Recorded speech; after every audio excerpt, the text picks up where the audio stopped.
Some of you may recognise this awesome little product. It's the Vault from our friends at KakapopoTCG.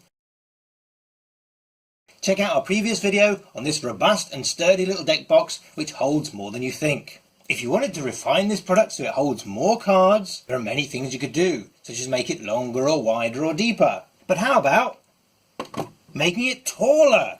What a crazy idea! It is 8.5 inches, which is about 21 centimeters tall. It's 9 centimeters, which is 3.5 inches wide, and it's 10 centimeters, which is about 4 inches deep. It is available in black or silver, and the side panels are this hammered aluminium that we've seen before, along with the plastic trim, which goes around all the edges and all the joins. There are the riveted steel corners that we've seen before. There's a slightly smaller clasp opening like so, but there's no lock on this one.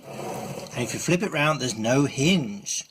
There's a clasp on the other side and the lid lifts off. And inside we've got the same plastic insert that we saw with the Vault, and we get another lovely free divider in a random colour. The removable plastic tray is sturdy and solid. It has a matte finish to it, which means it's easy to grip and pull in and out. Whereas the inside has a gloss finish, which means that the cards, even in sleeves, will slip in and out very easily. Once you've taken the top part off, flip the latches on the bottom part, and it does it all again.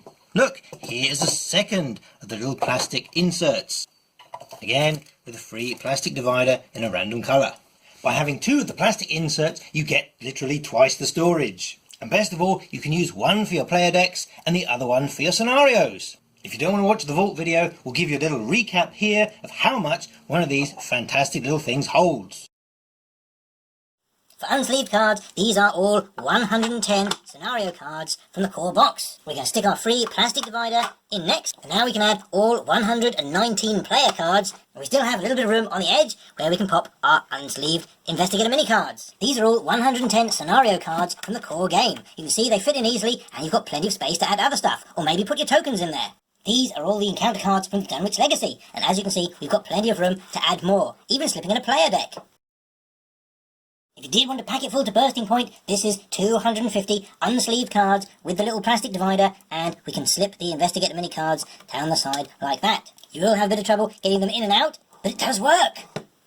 This is 195 cards in the cheap penny sleeves, and you can just about pop your investigator mini cards down the side, and you can, if you hold both parts of it, pull them in and out. But not quite enough to hold the entire core set. But there's more to it than card storage, as this product breaks down into 3 pieces. Let's take a quick look at the lid.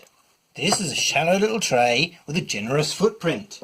It's about 4 centimeters or just over 1.5 inches tall, which means it's perfect for using as a token tray. You can easily see what's inside, rummage about and pick whatever you need. And one-handed, you can pick it up and pass it across the table. Let's take a quick look at the base. On the base we've got the same textured metal flooring here, but we do have the rubberized sides like so. This is 6.5 centimeters, just over 2.5 inches. You could potentially use this as a chaos cup, as there is plenty of room for the tokens to move around. And as long as you aren't peering into it, you can easily give things a swirl and pull out something exciting. Oh, +1, that never happens. Although you will need to take care, as sometimes the chaos tokens can get stuck underneath the padding. But because you're all using coin capsules now, that isn't going to be a problem. There is some room to swirl these about, but you are probably better off using a bag if you're using the coin capsules. The most utilitarian part is the middle section, which is actually a base and a lid joined together. So if you want something deep for your chaos cup, or something shallow for your tokens, you've got both of them in here. And what you're obviously asking is, can I use it as a beverage holder? And yes, you can. So you've got your player decks in one compartment, and you've got your Knight of the Zealot campaign in your second compartment. What are you going to do when Dunwich Legacy comes along? Well, it looks like Kakapopo have thought of everything, because you can actually buy extra middle sections. And the whole thing fits together like some weird transformer, with layer upon layer interlocking, and the top fitting on like so. Remember that because there is no lock, you need to make sure that everything is fully clasped on both sides. If you have gone for the supersize option, it stands now at 31 centimeters, which is just over a foot tall. And there's no reason you can't go crazy and keep buying add-ons. Even with the extra segment, it does fit into the 20-litre rucksack. But the more sections you add, the greater the strain you're going to be putting on the latches.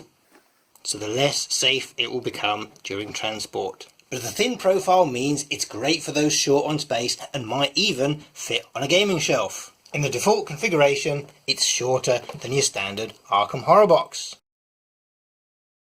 We're not doing the test because because it's got rivets, there's no way it's going to be waterproof. But don't forget that your internal compartments are waterproof.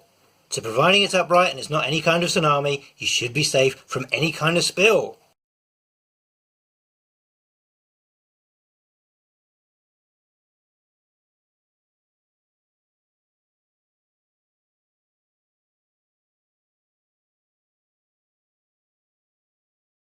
And you can even put some hummus in there.